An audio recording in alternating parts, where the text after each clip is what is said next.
Success ഫയലിലേക്ക് സ്വാഗതം. SSCRT text book 8ാം ക്ലാസ്സിൽ സോഷ്യൽ സയൻസ് നിന്നുമുള്ള 6ാമത്തെ അധ്യായമാണ് നമ്മൾ ഈ ക്ലാസ്സിലൂടെ നോക്കുന്നത്. അധ്യായത്തിൻ്റെ പേര് വിഭവ വിനിയോഗവും സുസ്ഥിരതയും. മുഴുവൻ ക്ലാസ്സും അറ്റൻഡ് ചെയ്യുക. ഈ ഒരു അധ്യായത്തിൻ്റെ എക്സാം അടുത്ത ദിവസങ്ങളിൽ നടത്തുന്നതായിരിക്കും. അപ്പോൾ നമുക്ക് സ്റ്റാർട്ട് ചെയ്യാം. ആദ്യം ഇവിടെ ഒരു പിക്ചർ തന്നിരിക്കുന്നു. കോളാർ സ്വർണ്ണഖനിയുടെ പിക്ചറാണ് ഇവിടെ തന്നിരിക്കുന്നത്. കോളാർ സ്വർണ്ണഖനി. ഇനി ഇന്ത്യയിലെ ഏറ്റവും പഴക്കമുള്ളതും വലിപ്പമേറിയതുമായ സ്വർണ്ണഖനിയാണിത്. ഇന്ത്യയിലെ ഏറ്റവും പഴക്കമുള്ളതും വലിപ്പമേറിയതുമായ സ്വർണ്ണഖനി ഏത് ആണ്? കോളാർ സ്വർണ്ണഖനിയാണ്. ഇന്ത്യയിലെ ഏറ്റവും പഴക്കമുള്ളതും വലിപ്പമേറിയതുമായ സ്വർണ്ണഖനി കോളാർ സ്വർണ്ണഖനിയാണ്. 1804 ജോൺ വാറൻ ബ്രിട്ടീഷ് ഗവൺമെന്റിന് വേണ്ടി വിഭവ ഭൂപടം നിർമ്മിച്ചതോടെ കർണാടകയിലെ ഉറിഗം എന്ന ഗ്രാമവും അതിനോടനുബന്ധിച്ച പ്രദേശവും സ്വർണത്തിന്റെ നാടാണെന്ന് കണ്ടെത്തി. ഇതാണ് KGF. KGF എന്ന് പറഞ്ഞാൽ കോളാർ ഗോൾഡ് ഫീൽഡ് എന്ന് പുനർനാമകരണം ചെയ്യപ്പെട്ടത്. 1804 ജോൺ വാറൻ ബ്രിട്ടീഷ് ഗവൺമെന്റിന് വേണ്ടിയിട്ട് വിഭവ ഭൂപടം നിർമ്മിച്ചു. അപ്പോൾ കർണാടകത്തിലെ ഉറിഗം എന്ന ഗ്രാമവും അതിനോടനുബന്ധിച്ച പ്രദേശവും സ്വർണത്തിന്റെ നാടാണെന്ന് കണ്ടെത്തുകയുണ്ടായി. ഇതിന് പുനർനാമകരണം നടത്തിയത് KGF എന്ന കോളാർ ഗോൾഡ് ഫീൽഡ്. 1880 മുതൽ 1956 വരെ 800 ടണ്ണിലധികം സ്വർണം ഉൽപ്പാദിപ്പിച്ചും കോളാർ ഗോൾഡ് ഫീൽഡ് ലോകത്തിന്റെ സ്വർണ്ണ ഭൂപടത്തിൽ ഇന്ത്യയുടെ സ്ഥാനം രേഖപ്പെടുത്തുകയും ചെയ്തു. സ്വർണ്ണ നിക്ഷേപം കൊണ്ടാണ് കർണാടകയിലെ കോളാർ ഇന്ത്യയിലെ ഏറ്റവും പഴക്കമുള്ള വ്യാവസായിക നഗരങ്ങളിൽ ഒന്നായിട്ട് മാറിയത്. ഇന്ത്യയുടെ സമ്പദ് വ്യവസ്ഥയിലും ജനജീവിതത്തിലും സ്വർണത്തിന്റെ പ്രാധാന്യം തിരിച്ചറിഞ്ഞില്ലേ? സ്വർണം ഏതെല്ലാം ആവശ്യങ്ങൾക്ക് വേണ്ടിയാണ് നാം ഉപയോഗിക്കുന്നത്? വൈദ്യുത ഉപകരണങ്ങളുടെ നിർമ്മാണത്തിന് ഉപയോഗിക്കുന്നു, ഔഷധ നിർമ്മാണത്തിന് ഉപയോഗിക്കുന്നതോ ആഭരണങ്ങൾ നിർമ്മിക്കാനായിട്ട് ഉപയോഗിക്കുന്നു. സ്വർണത്തിന് പുറമെ നമ്മുടെ ദൈനംദിന ജീവിതത്തിൽ ആവശ്യങ്ങൾ നിറവേറ്റാൻ ഉപയോഗിക്കുന്ന വസ്തുക്കൾ ഏതെന്ന് അറിയാം? സ്വർണത്തിന് പുറമെ ദൈനംദിന ജീവിതത്തിൽ എന്തെല്ലാം വസ്തുക്കളാണ് നമ്മൾ ഉപയോഗിക്കുന്നത്? ഒരുപാട് വസ്തുക്കൾ നമ്മൾ ഉപയോഗിക്കുന്നുണ്ട് ഇല്ലേ? വെള്ളി, ഇരുമ്പ്, ജലം, ഭക്ഷണം, മണ്ണ്, വായു എന്നിവയെല്ലാം നമ്മൾ ദൈനംദിന ജീവിതത്തിന് വേണ്ടി ഉപയോഗിക്കുന്നു. സ്വർണം, ഇരുമ്പ്, വെള്ളി തുടങ്ങിയ പ്രകൃതിയിൽ നിന്നുമാണ് ലഭ്യമാക്കുന്നത്. ഇതുകൂടാതെ പ്രകൃതിയിൽ നിന്നും ലഭിക്കുന്ന വായു, ജലം, മണ്ണ് തുടങ്ങിയ ഭൗതിക വസ്തുക്കളും നമ്മുടെ ആവശ്യങ്ങൾ പൂർത്തീകരിക്കാനായിട്ട് ഉപയോഗിക്കുന്നുണ്ട്. ഇത്തരത്തിൽ ആവശ്യങ്ങൾ നിറവേറ്റാൻ പ്രാപ്തവും പ്രകൃതിയിൽ ലഭ്യവും സാങ്കേതികമായി പ്രാപ്യവും സാംസ്കാരികമായി സ്വീകാര്യവുമായ ഏതൊന്നിനെയും വിഭവം എന്ന് വിളിക്കാം. ജലം, വായു, മണ്ണ് മുതലായ ഭൗതിക വസ്തുക്കൾ മാത്രമല്ല, അറിവ്, ആരോഗ്യം മുതലായ അഭൗതിക വസ്തുക്കളും വിഭവങ്ങളിൽ ഉൾപ്പെടുന്നു. മനുഷ്യന്റെ ആവശ്യങ്ങൾക്കനുസരിച്ച് സമയവും സാങ്കേതിക വിദ്യയും ഉപയോഗിച്ച് ഏതൊരു വസ്തുവിനെയും നമുക്ക് വിഭവമാക്കി മാറ്റാൻ സാധിക്കും. ഇതുകൂടാതെ മനുഷ്യരുടെ കഴിവുകളെയും വിഭവമായി ഉപയോഗിക്കാറുണ്ട്. ഇതിനെ മാനവ വിഭവം എന്ന് പറയുന്നു. മനുഷ്യരുടെ കഴിവുകളെ വിഭവമായിട്ട് ഉപയോഗിക്കുന്നു. ഇത് എന്താണ് അറിയപ്പെടുന്നത്? മാനവ വിഭവം. ഇവിടെ മനുഷ്യൻ തൻ്റെ കഴിവ്, നൈപുണ്യം, സാങ്കേതിക വിദ്യ എന്നിവ പ്രയോജനപ്പെടുത്തി ധാരാളം വിഭവങ്ങൾ രൂപപ്പെടുത്തുന്നതിനാൽ മനുഷ്യരെയും വിഭവമായിട്ട് പരിഗണിക്കാവുന്നതാണ് മാനവ വിഭവം. ഉത്ഭവത്തിന്റെ അടിസ്ഥാനത്തിൽ വിഭവങ്ങളെ പ്രധാനമായും പ്രകൃതി വിഭവങ്ങളെന്നും മനുഷ്യനിർമ്മിത വിഭവങ്ങളെന്നും തരംതിരിക്കാം. ഉത്ഭവത്തിന്റെ അടിസ്ഥാനത്തിൽ വിഭവങ്ങളെ രണ്ടായിട്ട് തിരിച്ചിരിക്കുന്നു. എന്താണ്? പ്രകൃതി വിഭവങ്ങളെന്നും മനുഷ്യനിർമ്മിത വിഭവങ്ങളെന്നും രണ്ടായിട്ട് തിരിച്ചിരിക്കുന്നു. പ്രകൃതി വിഭവങ്ങൾ, മനുഷ്യനിർമ്മിത വിഭവങ്ങൾ. പ്രകൃതി വിഭവങ്ങൾ എന്താണ്? പ്രകൃതിയിൽ നിന്നും ലഭിക്കുന്ന വിഭവങ്ങളാണ്. ഉദാഹരണം വായു, ധാതുക്കൾ എന്നിവ പ്രകൃതി വിഭവങ്ങൾക്ക് ഉദാഹരണങ്ങളാണ്. മനുഷ്യർ നിർമ്മിക്കുന്ന വിഭവങ്ങളാണ് മനുഷ്യനിർമ്മിത വിഭവങ്ങൾ. ഉദാഹരണം റോഡ്, യന്ത്രങ്ങൾ എന്നിവയെല്ലാം മനുഷ്യനിർമ്മിത വിഭവങ്ങൾക്ക് ഉദാഹരണങ്ങളാണ്. അപ്പോൾ വിഭവങ്ങൾ രണ്ട് തരമാണ്, പ്രകൃതി വിഭവങ്ങളും മനുഷ്യനിർമ്മിത വിഭവങ്ങളും. അപ്പോൾ പ്രകൃതി വിഭവങ്ങൾ എന്താണ്? പ്രകൃതിയിൽ നിന്ന് ലഭിക്കുന്ന വിഭവങ്ങളാണ് പ്രകൃതി വിഭവങ്ങൾ. ഉദാഹരണങ്ങളാണ് വായു, ധാതുക്കൾ എന്നിവ. മനുഷ്യനിർമ്മിത വിഭവങ്ങൾ മനുഷ്യർ നിർമ്മിക്കുന്ന വിഭവങ്ങളാണ്. ഉദാഹരണം റോഡ്, യന്ത്രങ്ങൾ എന്നിവ. പ്രകൃതി വിഭവങ്ങളെല്ലാം നമുക്ക് യഥേഷ്ടം ഉപയോഗിക്കാൻ കഴിയുമോ? എന്തുകൊണ്ടാണ് എല്ലാ വിഭവങ്ങളും ഒരേ പരിഗണനയോടെ ഉപയോഗിക്കാൻ സാധിക്കാത്തത്? എല്ലായിടത്തും ലഭ്യമല്ല, അതുപോലെ ഉപയോഗിക്കും തോറും തീർന്നു പോകുന്നു. ഉപയോഗിക്കും തോറും എന്ത് സംഭവിക്കുന്നു? തീർന്നു പോകുന്നു. പ്രകൃതി വിഭവങ്ങളുടെ ലഭ്യതയും പുനഃസ്ഥാപന ശേഷിയും വ്യത്യസ്തമാണ്. ലഭ്യത അതുപോലെ പുനഃസ്ഥാപന ശേഷിയും എന്താണ്? വ്യത്യസ്തമാണ്. അപ്പൊ പുനഃസ്ഥാപന ശേഷിയുടെ അടിസ്ഥാനത്തിൽ വിഭവങ്ങളെ രണ്ടായിട്ട് തിരിക്കും. ഏതൊക്കെയാണ്? പുനഃസ്ഥാപിക്കുവാൻ കഴിയുന്ന വിഭവങ്ങൾ, റിന്യൂവബിൾ റിസോഴ്സസ്. അടുത്തത് പുനഃസ്ഥാപിക്കാൻ കഴിയാത്ത വിഭവങ്ങൾ, നോൺ റിന്യൂവബിൾ റിസോഴ്സസ്. ഇപ്പൊ പുനഃസ്ഥാപന ശേഷിയുടെ അടിസ്ഥാനത്തിൽ വിഭവങ്ങളെ രണ്ടായിട്ട് തിരിക്കുന്നു. പുനഃസ്ഥാപിക്കുവാൻ കഴിയുന്നവയും പുനഃസ്ഥാപിക്കാൻ കഴിയാത്ത വിഭവങ്ങളും. ഇനി പുനഃസ്ഥാപിക്കുവാൻ കഴിയുന്ന വിഭവങ്ങൾ എന്താണ്? ഉപയോഗാനന്തരം തീർന്നു പോകാത്തതും വീണ്ടും ഉപയോഗയോഗ്യവുമായ വിഭവങ്ങളാണ് പുനഃസ്ഥാപിക്കുവാൻ കഴിയുന്ന വിഭവങ്ങൾ. പ്രകൃതിയിൽ തുടർച്ചയായി ഉൽപ്പാദിപ്പിക്കപ്പെടുന്നതും മനുഷ്യന് എപ്പോഴും സുലഭമായി ലഭിക്കുന്നതുമായ വിഭവങ്ങളാണിവ. സൂര്യപ്രകാശം, കാറ്റ്, തിരമാല എന്നിവ റിന്യൂവബിൾ റിസോഴ്സസിന് ഉദാഹരണങ്ങളാണ്.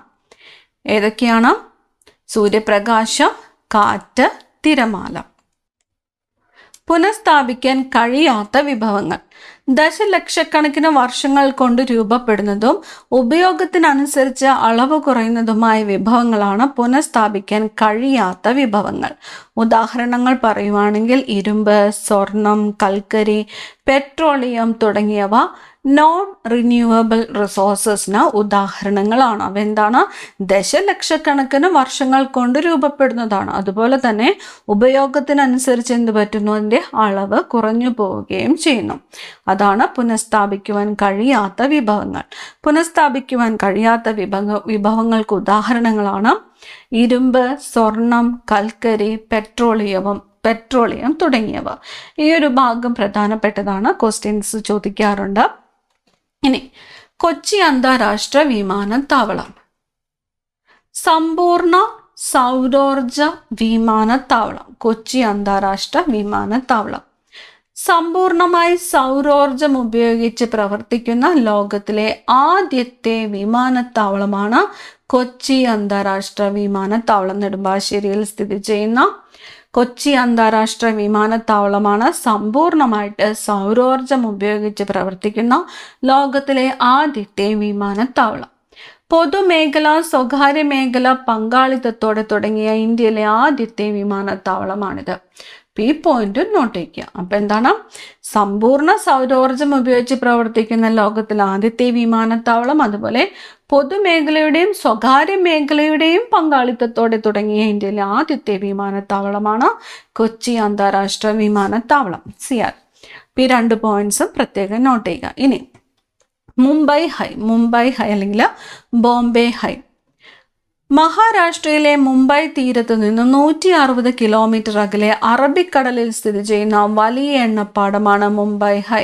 മുംബൈ ഹൈ സ്ഥിതി ചെയ്യുന്നത് ഏത് കടലിലാണ്? അറബിക്കടലിലാണ് സ്ഥിതി ചെയ്യുന്നത്. മഹാരാഷ്ട്രയിലെ മുംബൈ തീരത്ത് നിന്ന് 160 കിലോമീറ്റർ അകലെ അറബിക്കടലിൽ സ്ഥിതി ചെയ്യുന്ന എണ്ണപ്പാടമാണ് മുംബൈ ഹൈ. ഇന്ത്യയിലെ ഏറ്റവും വലിയ കടൽ തീര എണ്ണ ഖനന കേന്ദ്രങ്ങളിൽ ഒന്നാണിത്. 1974 കണ്ടെത്തിയ ഈ എണ്ണപ്പാടത്തിന്റെ മേൽനോട്ടം വഹിക്കുന്നത് oil and natural gas corporation, ONGC ആണ്. ഫുൾ ഫോം നോട്ട് ചെയ്യുക. Oil and natural gas corporation ആണ്. ഒന്നുകൂടി നോക്കാം. മഹാരാഷ്ട്രയിലെ ബോംബെ തീരത്ത് നിന്നും 160 കിലോമീറ്റർ അകലെ അറബിക്കടലിൽ സ്ഥിതി ചെയ്യുന്ന വലിയ എണ്ണപ്പാടമാണ് മുംബൈ ഹൈ. ഇന്ത്യയിലെ ഏറ്റവും വലിയ കടൽ തീര എണ്ണ ഖനന കേന്ദ്രങ്ങളിൽ ഒന്നാണിത്. 1974 ഇത് കണ്ടെത്തിയത്. ഇതിൻ്റെ മേൽനോട്ടം വഹിക്കുന്നത് ONGC ആണ്, oil and natural gas corporation. ഇനി അടുത്തിവിടെ ഒരു ബോക്സ് തന്നിരിക്കുന്നു. ഇവിടെ ജലം, ലോഹങ്ങൾ, സൗരോർജം, കൽക്കരി, കാറ്റ്, പെട്രോളിയം. തന്നിരിക്കുന്ന വിഭവങ്ങളിൽ നിന്നും പുനഃസ്ഥാപിക്കുവാൻ കഴിയുന്നവയും പുനഃസ്ഥാപിക്കാൻ കഴിയാത്തവയും തിരിച്ചറിഞ്ഞ് പട്ടികപ്പെടുത്തുവാനാണ് പറഞ്ഞിരിക്കുന്നത്. അപ്പോൾ ഈ തന്നിരിക്കുന്നവയിൽ പുനഃസ്ഥാപിക്കുവാൻ കഴിയുന്നവ ഏതൊക്കെയാണ്? ജലം, പിന്നെ ഏതാണ്? സൗരോർജം, അടുത്തത് ഏതാണ്? കാറ്റ്. എന്നിവ എന്താണ്? പുനഃസ്ഥാപിക്കുവാൻ കഴിയുന്നവയാണ്. ഇനി പുനഃസ്ഥാപിക്കാൻ കഴിയാത്തവ ഏതൊക്കെയാണ്? ലോഹങ്ങൾ, കൽക്കരി, പെട്രോളിയം എന്നിവ എന്താണ്? പുനഃസ്ഥാപിക്കുവാൻ കഴിയാത്തവയാണ്. അപ്പോൾ പുനഃസ്ഥാപിക്കാൻ കഴിയുന്നവ ജലം, സൗരോർജം, കാറ്റ്. പുനഃസ്ഥാപിക്കുവാൻ കഴിയാത്തവയാണ് ലോഹങ്ങൾ, കൽക്കരി, പെട്രോളിയം തുടങ്ങിയവ. ഇവിടെ ഖനനം എന്താണ്? ഭൗമോപരിതലത്തിൽ നിന്നോ ഭൗമാന്തർ ഭാഗത്തു നിന്നോ മൂല്യവത്തായ വസ്തുക്കൾ കണ്ടെത്തി പുറത്തെടുക്കുന്ന പ്രക്രിയയാണ് എന്ത്? ഖനനം. ഖനനത്തെ ഉപരിതല ഖനനമെന്നും ഭൂഗർഭ ഖനനമെന്നും രണ്ടായിട്ട് തിരിച്ചിരിക്കുന്നു. ഉപരിതല ഖനനം, ഭൂഗർഭ ഖനനം. അടുത്തതായിട്ട് നമ്മൾ പഠിക്കാൻ പോകുന്നത് ധാതുക്കൾ, മിനറൽസ് ആണ്. ധാതുക്കൾ അഥവാ മിനറൽസ് പ്രകൃതിയാൽ രൂപപ്പെട്ടതും രാസ ഭൗതിക സവിശേഷതകളോട് കൂടിയതുമായ ജൈവ അജൈവ പദാർത്ഥങ്ങളാണ് എന്ത്? ധാതുക്കൾ.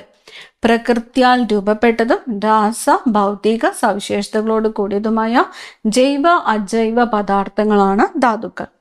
പെട്രോളിയം, ഇരുമ്പയിര്, ബോക്സൈറ്റ് തുടങ്ങിയവ ഇതിന് ഉദാഹരണങ്ങളാണ്. ഇത്തരം ധാതുക്കൾ നമുക്ക് നേരിട്ട് ഉപയോഗിക്കാനായിട്ട് സാധിക്കുകയില്ല. ഏതൊക്കെയാണ്? പെട്രോളിയം, ഇരുമ്പയിര്, ബോക്സൈറ്റ് എന്നിവയെല്ലാം എന്താണ്? ധാതുക്കളാണ്. ഭൂവൽക്കത്തിൽ അയിരിന്റെ രൂപത്തിൽ കാണപ്പെടുന്ന ധാതുക്കൾ ഖനനത്തിനും സംസ്കരണ പ്രക്രിയയ്ക്കും ശേഷം മാത്രമാണ് ഉപയോഗയോഗ്യമാകുന്നത്. ഖനനത്തിലൂടെ മാലിന്യങ്ങൾ കലർന്ന അസംസ്കൃത രൂപത്തിലാണ് ധാതുക്കൾ ഭൂവൽക്കത്തിൽ നിന്ന് ലഭിക്കുന്നത്. ഇതിനെ അയിര് എന്ന് വിളിക്കുന്നു.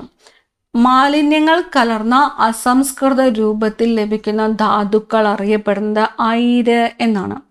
ഈ അയിരിനെ സംസ്കരണ പ്രക്രിയയിലൂടെ മാത്രമേ മൂല്യവത്തായ ധാതുക്കളായിട്ട് മാറ്റുവാൻ സാധിക്കുകയുള്ളൂ. ഇവിടെ പെട്രോളിയം, ഇരുമ്പയിര്, ബോക്സൈറ്റ് തന്നിരിക്കുന്ന ധാതുക്കളിൽ നിന്നും ലോഹത്തിന്റെ അംശമുള്ള ധാതുക്കൾ. ലോഹത്തിന്റെ അംശമുള്ളത് ഏതൊക്കെയാണ്? ഇരുമ്പയിര്, അതുപോലെ ബോക്സൈറ്റ് എന്നിവ ലോഹത്തിന്റെ അംശമുള്ള ധാതുക്കളാണ്. ഇതിൽ നിന്നും ചില ധാതുക്കൾ ലോഹത്തിന്റെ അംശമുള്ളതായി തിരിച്ചറിഞ്ഞില്ലേ? അടങ്ങിയിരിക്കുന്ന പദാർത്ഥങ്ങളുടെയും ഭൗതിക സവിശേഷതകളുടെയും അടിസ്ഥാനത്തിൽ ധാതുക്കളെ രണ്ടായിട്ട് തിരിക്കാം. ഏതൊക്കെയാണ്? അലോഹധാതുക്കൾ. ധാതുക്കളെ രണ്ടായിട്ട് തിരിക്കുന്ന ലോഹധാതുക്കളെന്നും അലോഹധാതുക്കളെന്നും വിളിക്കുന്നു. ലോഹധാതുക്കൾ, ഇരുമ്പിന്റെ അംശമുള്ള ലോഹധാതുക്കൾ, അതുപോലെ ഇരുമ്പിന്റെ അംശമില്ലാത്ത ലോഹധാതുക്കൾ. ഇരുമ്പിന്റെ അടിസ്ഥാനത്തിൽ ഇരുമ്പിന്റെ അംശമുള്ളവയും ഇരുമ്പിന്റെ അംശം ഇല്ലാത്തതുമായ ലോഹധാതുക്കൾ. ഇനി അലോഹധാതുക്കൾ എന്താണ്?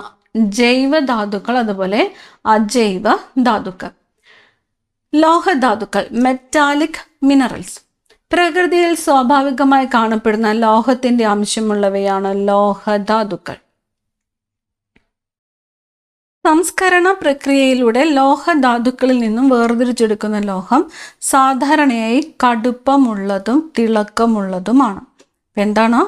സംസ്കരണ പ്രക്രിയയിലൂടെ ലോഹധാതുക്കളിൽ നിന്നും വേർതിരിച്ചെടുക്കുന്ന ലോഹം കടുപ്പമുള്ളവയുമാണ്, തിളക്കമുള്ളവയുമാണ്. ബോക്സൈറ്റിൽ നിന്ന് അലൂമിനിയം വേർതിരിച്ചെടുക്കുന്നത് അതിന് ഉദാഹരണമാണ്. ബോക്സൈറ്റിൽ നിന്നും അലൂമിനിയം വേർതിരിച്ചെടുക്കുന്നത് ഇതിന് ഉദാഹരണമാണ്.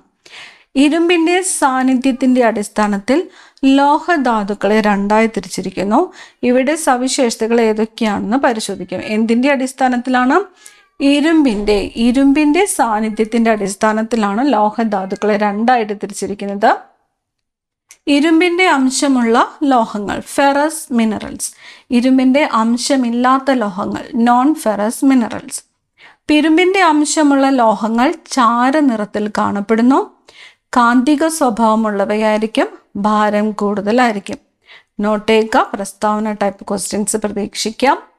ഇരുമ്പിൻ്റെ അംശമുള്ള ലോഹങ്ങൾ ചാരനിറത്തിൽ കാണപ്പെടുന്നു. കാന്തിക സ്വഭാവമുള്ളവയായിരിക്കും, ഭാരം കൂടുതലായിരിക്കും.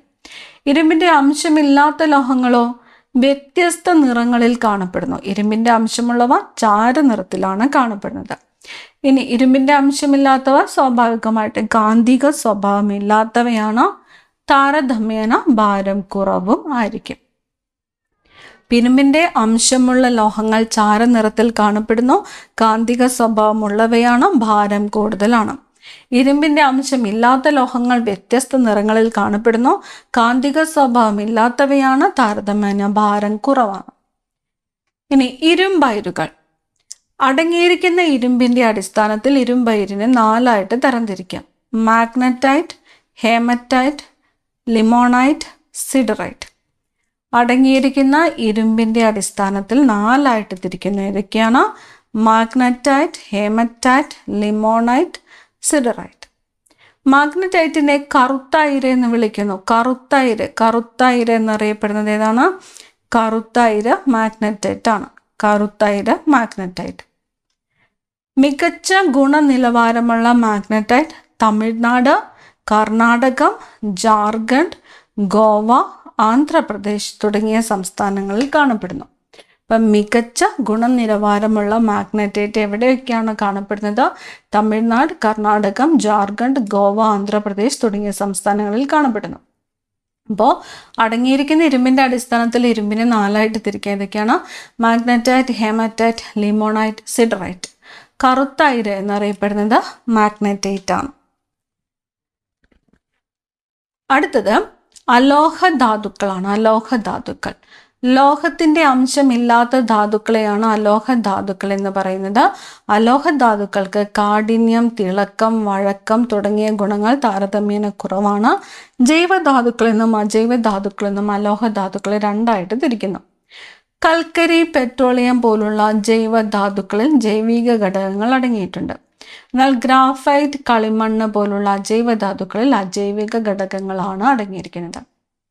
അപ്പോൾ ജൈവധാതുക്കൾക്ക് ഉദാഹരണങ്ങളാണ് കൽക്കരിയും പെട്രോളിയവും. അജൈവധാതുക്കൾക്ക് ഉദാഹരണങ്ങളാണ് ഗ്രാഫൈറ്റ്, കളിമണ്ണ് എന്നിവ. ജൈവധാതുക്കൾക്ക് ഉദാഹരണം കൽക്കരി, പെട്രോളിയം തുടങ്ങിയവ. ഗ്രാഫൈറ്റ്, കളിമണ്ണ് എന്നിവ അജൈവധാതുക്കൾക്ക് ഉദാഹരണങ്ങളാണ്. ഇനി തന്നിരിക്കുന്ന ലോഹധാതുക്കളുടെയും അലോഹധാതുക്കളുടെയും ഉപയോഗം കണ്ടെത്തി പട്ടിക പൂർത്തിയാക്കൂ. ഇരുമ്പയിര് എന്തിനുപയോഗിക്കുന്നു? കെട്ടിട നിർമ്മാണത്തിന് ഉപയോഗിക്കുന്നു. ലോഹധാതുക്കളും ഉപയോഗവും. സ്വർണം എന്താണ്? ആഭരണ നിർമ്മാണത്തിന് ഉപയോഗിക്കുന്നു. ആഭരണം. ഇനി ചെമ്പോ? ചെമ്പ് നാണയ നിർമ്മാണത്തിനൊക്കെ ഉപയോഗിക്കുന്നു. നാണയം. ഇനി അലോഹധാതുക്കളും ഉപയോഗവും. ഗ്രാഫൈറ്റ് പെൻസിൽ നിർമ്മാണത്തിന് ഉപയോഗിക്കുന്നതാണ് ഗ്രാഫൈറ്റ്. പെട്രോൾ ഇന്ധനമായിട്ട് ഉപയോഗിക്കുന്നു.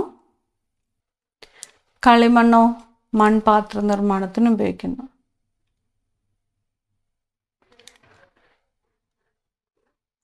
വൈവിധ്യമാർന്ന ധാതുക്കളാൽ സമ്പന്നമാണ് ഇന്ത്യ. രാജ്യത്തിൻ്റെ ഭൂമിശാസ്ത്ര പ്രത്യേകതകൾ ധാതു വൈവിധ്യത്തിന് കാരണമായിട്ടുണ്ട്. ഇന്ത്യയിലെ വിവിധ സംസ്ഥാനങ്ങളിൽ ധാതുക്കൾ അസന്തുലിതമായാണ് പ്രകൃതിയിൽ വിതരണം ചെയ്യപ്പെട്ടുള്ളത്. ഇവിടെ ഭൂപടം തന്നിരിക്കുന്നു. ഇന്ത്യ ധാതു വിഭവങ്ങൾ. ഈ ഭൂപടം നോക്കിയിട്ട് പ്രധാന ധാതുക്കളെയും അവ വിതരണം ചെയ്യപ്പെട്ടുള്ള സംസ്ഥാനങ്ങളെയും കണ്ടെത്തുവാനാണ് പറഞ്ഞിരിക്കുന്നത്. സ്വർണം മധ്യപ്രദേശ്, ആന്ധ്രാപ്രദേശ്, കേരളം, കർണാടക, ജാർഖണ്ഡ് എന്നീ സംസ്ഥാനങ്ങളിലായിട്ട് കിടക്കുന്നു. ഇനി ഇരുമ്പ്. ഇരുമ്പ് ഏതൊക്കെ സംസ്ഥാനങ്ങളിലാണ്? ഇരുമ്പ് ജാർഖണ്ഡ്,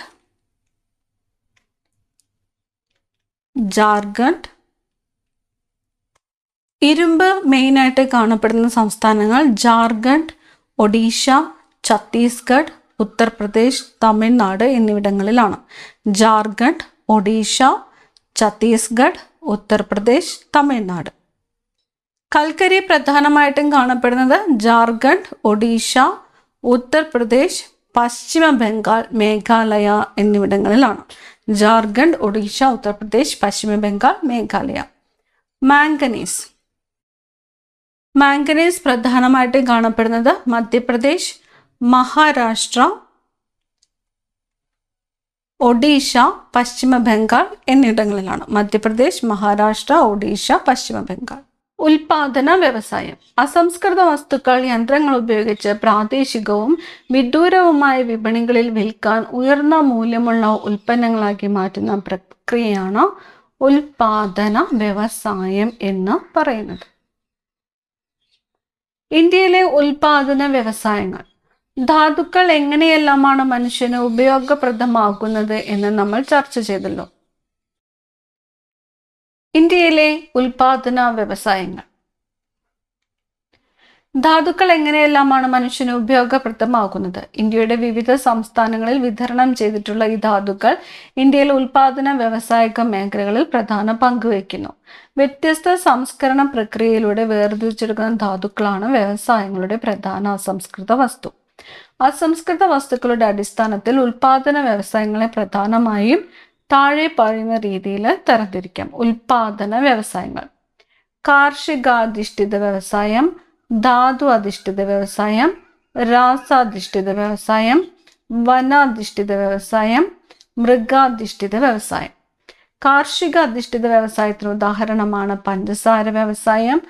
ധാതു അധിഷ്ഠിത വ്യവസായത്തിന് ഉദാഹരണം ഇരുമ്പുരുക്ക് വ്യവസായം. രാസാധിഷ്ഠിത വ്യവസായം പെട്രോളിയം വ്യവസായം. വനാധിഷ്ഠിതം പേപ്പർ വ്യവസായം. മൃഗാധിഷ്ഠിതം തുകൽ വ്യവസായം.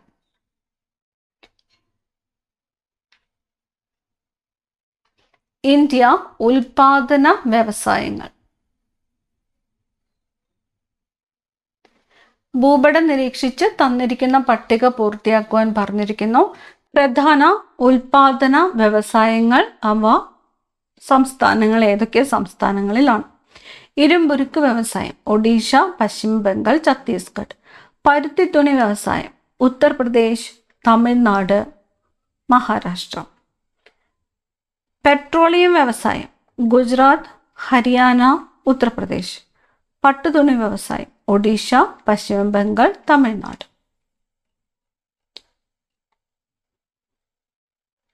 നമ്മൾ പരിചയപ്പെട്ട ധാതു അധിഷ്ഠിത വ്യവസായങ്ങളിൽ പ്രധാനപ്പെട്ട ഇരുമ്പുരുക്ക് വ്യവസായം. ധാതു അധിഷ്ഠിത വ്യവസായങ്ങളിൽ പ്രധാനപ്പെട്ട ഇരുമ്പുരുക്ക് വ്യവസായം വികസനത്തിന്റെ അടിത്തറയാണ്. ഇരുമ്പുരുക്ക് വ്യവസായം വികസനത്തിന്റെ അടിത്തറയാണ്. ഇതര വ്യവസായങ്ങൾക്ക് ആവശ്യമായ അസംസ്കൃത വസ്തുക്കളും ഉൽപ്പന്നങ്ങളും പ്രദാനം ചെയ്യുന്ന വ്യവസായം ആയതിനാൽ ഇരുമ്പുരുക്ക് വ്യവസായത്തെ അടിസ്ഥാന വ്യവസായം എന്ന് വിളിക്കാം. ഇരുമ്പുരുക്ക് വ്യവസായം അടിസ്ഥാന വ്യവസായം എന്നറിയപ്പെടുന്നത് ഏതാണ്? ഇരുമ്പുരുക്ക് വ്യവസായമാണ്. ഇരുമ്പുരുക്ക് വ്യവസായം ഘന വ്യവസായം എന്ന പേരിലും അറിയപ്പെടുന്നു. ഘന വ്യവസായം എന്ന പേരിലും അറിയപ്പെടുന്നത് ഏതാണ്? ഇരുമ്പുരുക്ക് വ്യവസായമാണ്. ലോകത്തിൽ ഏറ്റവും അധികം ഇരുമ്പുരുക്ക് ഉൽപ്പാദിപ്പിക്കുന്ന രാജ്യങ്ങളിൽ ഒന്നാണ് ഇന്ത്യ. ഖനന വ്യവസായം വ്യവസായശാലകളിൽ ഉപയോഗിക്കുന്ന അസംസ്കൃത വസ്തുക്കളുടെ ഭീമമായ അളവും അതിൽ നിന്നുണ്ടാകുന്ന ഉൽപ്പന്നങ്ങൾക്ക് വലിപ്പവും ഭാരവും കൂടുതലുള്ളതിനാലും ഇരുമ്പുരുക്ക് വ്യവസായങ്ങളെ ഘന വ്യവസായം എന്നും വിളിക്കുന്നു. Heavy industry. ഇന്ത്യയിലെ ഇരുമ്പുരുക്ക് വ്യവസായം പ്രകൃതി വിഭവത്തിൻ്റെയും മനുഷ്യവിഭവത്തിൻ്റെയും ലഭ്യത ഇന്ത്യയിലെ വ്യാവസായിക മേഖലയുടെ വളർച്ചയിൽ നിർണായക പങ്ക് വഹിക്കുന്നു. ഓരോ രാജ്യത്തിൻ്റെയും വ്യാവസായിക വളർച്ചയുടെ വ്യാപ്തി നിർണ്ണയിക്കുന്നത് ഇരുമ്പുരുക്ക് ഉപഭോഗത്തിൻ്റെ അടിസ്ഥാനത്തിലാണ്. ഓരോ രാജ്യത്തിൻ്റെയും വ്യാവസായിക വളർച്ചയുടെ വ്യാപ്തി നിർണ്ണയിക്കുന്നത് ഇരുമ്പുരുക്ക് ഉപഭോഗത്തിൻ്റെ അടിസ്ഥാനത്തിൽ ആണ്. ഇരുമ്പുരുക്ക് വ്യവസായം ഇതര വ്യവസായ മേഖലയും സേവന മേഖലയും പിന്തുണയ്ക്കുകയും രാജ്യത്തിൻ്റെ വരുമാനം വർദ്ധിപ്പിക്കുകയും ചെയ്യുന്നു. കൂടാതെ തൊഴിലവസരങ്ങൾ സൃഷ്ടിക്കുന്നതിലൂടെ ജനങ്ങളുടെ ജീവിത നിലവാരം ഉയർത്തുന്നു. ഇത്തരത്തിൽ ഇന്ത്യൻ സമ്പദ് വ്യവസ്ഥയുടെ വളർച്ചയിൽ ഇരുമ്പുരുക്ക് വ്യവസായം പ്രധാന പങ്ക് വഹിക്കുന്നു. 5 വർഷ കാലയളവിനുള്ളിൽ ഒരു രാജ്യത്തിന്റെ സാമ്പത്തികവും സാമൂഹികവുമായ പുരോഗതിക്കായി നിശ്ചയിക്കപ്പെട്ട ലക്ഷ്യങ്ങൾ സാക്ഷാത്കരിക്കുന്നതിന് സർക്കാർ രൂപകൽപ്പന ചെയ്ത സംവിധാനമാണ് പഞ്ചവത്സര പദ്ധതി. പ്രാചീന കാലം മുതൽക്കേ ഇന്ത്യക്കാർ ലോഹ സംസ്കരണ സാങ്കേതിക വിദ്യയിൽ അറിവുള്ളവരായിരുന്നു. ആധുനിക ഇരുമ്പുരുക്ക് വ്യവസായത്തിന് ഇന്ത്യയിൽ തുടക്കം കുറിച്ചത് 1907 സാങ്ചിയിൽ ജംഷഡ്പൂർ സാങ്ചിയിൽ Tata iron and steel company TISCO ആരംഭിച്ചതിലൂടെയാണ്. ആധുനിക ഇരുമ്പുരുക്ക് വ്യവസായത്തിന് ഇന്ത്യയിൽ തുടക്കം കുറിച്ചത് 1907 Sakchi Tata and iron steel company ആരംഭിച്ചതിലൂടെയാണ്. 1919 പശ്ചിമ ബംഗാളിലെ ഇന്ത്യൻ അയൺ ആൻഡ് സ്റ്റീൽ കമ്പനിയും IISCO 1923 കർണാടകയിൽ മൈസൂർ അയൺ ആൻഡ് സ്റ്റീൽ കമ്പനിയും അതായത് വിശ്വേശ്വരായ അയൺ ആൻഡ് സ്റ്റീൽ കമ്പനിയും നിലവിൽ വന്നു. സ്വാതന്ത്ര്യാനന്തരം ഇന്ത്യയിൽ ഇരുമ്പുരുക്ക് വ്യവസായം അതിവേഗം വളർച്ച പ്രാപിച്ചു. 2ാം പഞ്ചവത്സര പദ്ധതിയിലാണ് ഭിലായ്, റൂർക്കേല, ദുർഗാപൂർ എന്നിവിടങ്ങളിൽ 3 സംയോജിത ഇരുമ്പുരുക്ക് പദ്ധതികൾ യഥാക്രമം സോവിയറ്റ് യൂണിയൻ, ജർമ്മനി, ബ്രിട്ടൻ എന്നീ രാജ്യങ്ങളുടെ സഹായത്തോടെ ആരംഭിച്ചത്. പിന്നീട് ഇവയുടെ നടത്തിപ്പും ഉത്തരവാദിത്വവും സർക്കാർ സ്ഥാപനമായ steel authority of India sale ഏറ്റെടുത്തു. ഇന്ത്യയിലെ പ്രധാന ഇരുമ്പുരുക്ക് വ്യവസായശാലകളുടെ ഭൂപടമാണ് താഴെ തന്നിരിക്കുന്നത്. ഇരുമ്പുരുക്ക് വ്യവസായശാലകളുടെ ഭൂപടം. തന്നിരിക്കുന്ന ഭൂപടത്തിൽ നിന്നും ഇരുമ്പുരുക്ക് വ്യവസായശാലകളെയും അവ കാണപ്പെടുന്ന സംസ്ഥാനങ്ങളെയും കണ്ടെത്തുവാനാണ് പറഞ്ഞിരിക്കുന്നത്. ഒഡീഷയില് ഇരുമ്പുരുക്ക് വ്യവസായശാലകൾ ഒഡീഷ, റൂർക്കേല, പാരാദീപ്, കെന്ദു, ജാർഖണ്ഡ് എന്നിവ ഏത് സംസ്ഥാനത്താണ്? ഒഡീഷയിലാണ്. ദുർഗാപൂർ, ബേൺപൂർ ഇരുമ്പുരുക്ക് വ്യവസായശാലകൾ എവിടെയാണ്? പശ്ചിമ ബംഗാളിലാണ്. റായ്ഗഡ്, ഭിലായ് ഛത്തീസ്ഗഡ്. ബൊക്കാറോ, ജംഷഡ്പൂർ ജാർഖണ്ഡ്. ചന്ദ്രപൂർ എവിടെയാണ്? മഹാരാഷ്ട്രയിലാണ്. ഒഡീഷയിൽ ഏതൊക്കെയാണ്? റൂർക്കേല, പാരാദീപ്, കെന്ദു, ജാർഖണ്ഡ്. പശ്ചിമ ബംഗാളില് ദുർഗാപൂർ, ബേൺപൂർ. ഛത്തീസ്ഗഡില് റായ്ഗഡ്, ഭിലായ് എന്നീ ഇരുമ്പുരുക്ക് ശാലകൾ. ജാർഖണ്ഡിൽ ഏതൊക്കെയാണ് വരുന്നത്? ബൊക്കാറോ, ജംഷഡ്പൂർ എന്നിവ. മഹാരാഷ്ട്രയില് ചന്ദ്രപൂർ. തന്നിരിക്കുന്ന ഭൂപടത്തിൽ നിന്നും ഇന്ത്യയിലെ പ്രധാന ഇരുമ്പുരുക്ക് വ്യവസായ സംസ്ഥാനമാണ് ഒഡീഷ എന്ന് മനസ്സിലായല്ലോ. ഇന്ത്യയിലെ ഏറ്റവും പ്രധാനപ്പെട്ട ഇരുമ്പുരുക്ക് വ്യവസായ സംസ്ഥാനം ഏതാണ്? ഒഡീഷയാണ്. ഒഡീഷ. ഇന്ത്യയിലെ മറ്റുള്ള സംസ്ഥാനങ്ങളെക്കാൾ കൂടുതലായി ഒഡീഷയിൽ ഇരുമ്പുരുക്ക് വ്യവസായം വളരുവാനുള്ള കാരണങ്ങൾ താഴെ പറയുന്നവയാണ്. ഒഡീഷയുടെ ഭൂമിശാസ്ത്രപരമായ സ്ഥാനം, ധാതു ലഭ്യത, ജലലഭ്യത എന്നിവ ഇരുമ്പുരുക്ക് വ്യവസായത്തിന്റെ വികസനത്തിന് കാരണമായി. ഉയർന്ന നിലവാരമുള്ള ഇരുമ്പരിശേഖരം കിയോഞ്ജർ, സുന്ദർഗഡ്, മയൂർഭഞ്ച് ജില്ലകളിലും കൽക്കരി, താൾച്ചർ മേഖലയിലും കാണപ്പെടുന്നു. റൂർക്കേലയിലെയും കലിംഗ നഗറിലെയും വ്യവസായശാലകളെ ഇന്ത്യയുടെ പ്രധാന വിപണിയുമായി ബന്ധിപ്പിക്കുന്ന മികച്ച റെയിൽവേ ശൃംഖലയും റോഡ്, ഹൈവേയും വ്യാവസായിക വികസനത്തിന് സഹായകമായി.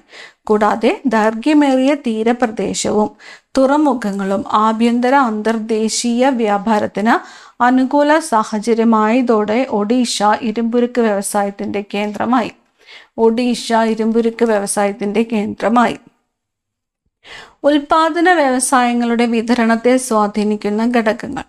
ഭൂമിശാസ്ത്രപരമായ ഘടകങ്ങളും ഭൂമിശാസ്ത്രപരമല്ലാത്ത ഘടകങ്ങളും ഉൽപാദന വ്യവസായങ്ങളുടെ വിതരണത്തെ സ്വാധീനിക്കുന്നു. ഉൽപാദന വ്യവസായങ്ങളുടെ വിതരണത്തെ സ്വാധീനിക്കുന്ന ഘടകങ്ങൾ.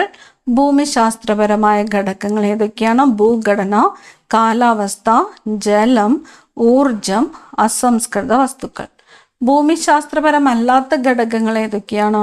മൂലധനം, സംഘാടനം, വിപണി, ഗവൺമെന്റ് നയങ്ങൾ, ഗതാഗതം, തൊഴിലാളികളുടെ ലഭ്യത.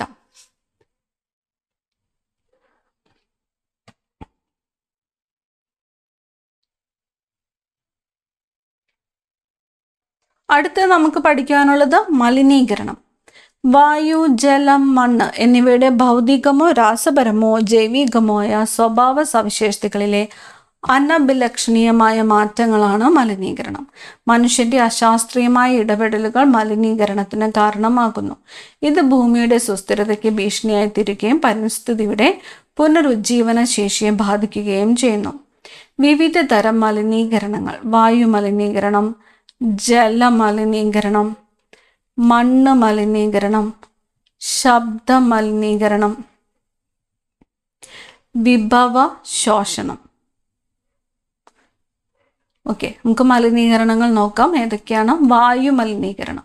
വ്യവസായശാലകളിൽ നിന്നും പുറന്തള്ളുന്ന പുകയിൽ അടങ്ങിയിരിക്കുന്ന വിഷവാതകങ്ങളായ sulphur dioxide, carbon dioxide, carbon monoxide, methane എന്നിവ അന്തരീക്ഷത്തെ മലിനമാക്കുന്നു. ഇത് പ്രകൃതിക്കും മനുഷ്യാരോഗ്യത്തിനും ഗുരുതരമായ ഭീഷണി സൃഷ്ടിക്കുന്നു. എന്ത്? വായു മലിനീകരണം. അടുത്തത് ജലമലിനീകരണം. വ്യവസായശാലകളിൽ നിന്നും പുറന്തള്ളുന്ന മലിനജലം, വ്യവസായശാലകളിൽ നിന്നും പുറന്തള്ളുന്ന വിഷാംശങ്ങൾ തുടങ്ങിയവ നദികളെയും തടാകങ്ങളെയും മറ്റ് ജലസ്രോതസ്സുകളെയും മലിനമാക്കുന്നു. ഇത് ജലജീവികളെയും മനുഷ്യരെയും ഹാനികരമായി ബാധിക്കുന്നു. മണ്ണ് മലിനീകരണം. വ്യവസായശാലകളിൽ നിന്നും പുറന്തള്ളുന്ന മാലിന്യങ്ങൾ, വേസ്റ്റ് തുടങ്ങിയവ മണ്ണിന്റെ സ്വാഭാവിക ഘടനയിൽ മാറ്റം വരുത്തുന്നു. ഇത് കാർഷിക മേഖലയെയും പരിസ്ഥിതിയെയും ദോഷകരമായിട്ട് ബാധിക്കുന്നു. അടുത്തത് ശബ്ദ മലിനീകരണം. വ്യവസായശാലകളിൽ നിന്നും പുറത്തുവരുന്ന അമിതമായ ശബ്ദം പരിസര പ്രദേശങ്ങളിലെ ജനങ്ങളുടെ ശാരീരികവും മാനസികവുമായ ആരോഗ്യത്തെ പ്രതികൂലമായിട്ട് ബാധിക്കുന്നു. അടുത്തത് വിഭവ ശോഷണം. ഉൽപാദനം വർദ്ധിപ്പിക്കുന്നതിന് വേണ്ടി വ്യവസായശാലകളിലെ വിഭവങ്ങളുടെ അശാസ്ത്രീയമായ ഉപയോഗം വിഭവ ശോഷണത്തിനും പാരിസ്ഥിതിക പ്രശ്നങ്ങൾക്കും കാരണമാകുന്നു. വനനശീകരണം, മണ്ണിന്റെ ഫലഭൂയിഷ്ഠിത നഷ്ടപ്പെടൽ, ജലസ്രോതസ്സുകളുടെയും ധാതു സ്രോതസ്സുകളുടെയും ശോഷണം തുടങ്ങിയവ ഇതിന് ഉദാഹരണങ്ങളാണ്. പ്രാദേശിക അസമത്വം. പ്രകൃതി വിഭവങ്ങളുടെ അസന്തുലിതമായ വിതരണം, അടിസ്ഥാന സൗകര്യങ്ങളിലെ അപര്യാപ്തത എന്നിവ വ്യാവസായിക വികസനം ചില പ്രദേശങ്ങളിൽ മാത്രം കേന്ദ്രീകരിക്കുന്നതിന് കാരണമാകുന്നു. ഇത്തരം പ്രദേശങ്ങളിൽ ജനങ്ങളുടെ വരുമാനത്തിലും ജീവിത നിലവാരത്തിലും വ്യത്യാസങ്ങൾ കാണപ്പെടുന്നു. വ്യാവസായികമായി പിന്നോക്കം നിൽക്കുന്ന പ്രദേശങ്ങളിൽ ഇത് പ്രാദേശിക അസമത്വത്തിന് കാരണമാകുന്നു. കുടിയേറ്റം. ജനങ്ങൾ ഒരു പ്രദേശത്ത് നിന്ന് മറ്റൊരു പ്രദേശത്തേക്ക് സ്ഥിരമായോ താൽക്കാലികമായോ മാറി താമസിക്കുന്നതാണ് കുടിയേറ്റം. വികസനം കുറഞ്ഞ പ്രദേശങ്ങളിൽ നിന്ന് വികസിതമായ വ്യാവസായിക പ്രദേശത്തേക്ക് ജനങ്ങൾ തൊഴിലിനും മെച്ചപ്പെട്ട ജീവിത സാഹചര്യങ്ങൾക്ക് വേണ്ടി കുടിയേറ്റം നടത്തുന്നു. ഇതിന്റെ ഫലമായി കുടിയേറ്റം നടന്ന പ്രദേശത്ത് ജനസാന്ദ്രത വർദ്ധിക്കുന്നു. നഗരവൽക്കരണം. ഗ്രാമങ്ങളിൽ നിന്നും നഗരങ്ങളിലേക്കുള്ള കുടിയേറ്റത്തിന്റെയും നഗരങ്ങളിലെ സ്വാഭാവിക ജനസംഖ്യാ വളർച്ചയുടെയും ഫലമായി നഗര വലിപ്പത്തിലും ജനസംഖ്യയിലും ഉണ്ടാകുന്ന വർധനവാണ് നഗരവൽക്കരണം. ഇത് നഗരങ്ങളുടെ വിസ്തൃതിയും ജനസംഖ്യയും വൻതോതിൽ വർദ്ധിക്കുന്നതിനും സാമൂഹിക, സാമ്പത്തിക, പാരിസ്ഥിതിക മാറ്റങ്ങൾക്ക് കാരണമാവുകയും ചെയ്യുന്നു. വിഭവ സംരക്ഷണം. വിവേകപൂർണമായ ഉപയോഗത്തിലൂടെ വിഭവങ്ങളുടെ അമിതമായ ചൂഷണം ഒഴിവാക്കി വിഭവ ലഭ്യത ഉറപ്പുവരുത്തുന്നതിനെയാണ് വിഭവ സംരക്ഷണം എന്ന് പറയുന്നത്.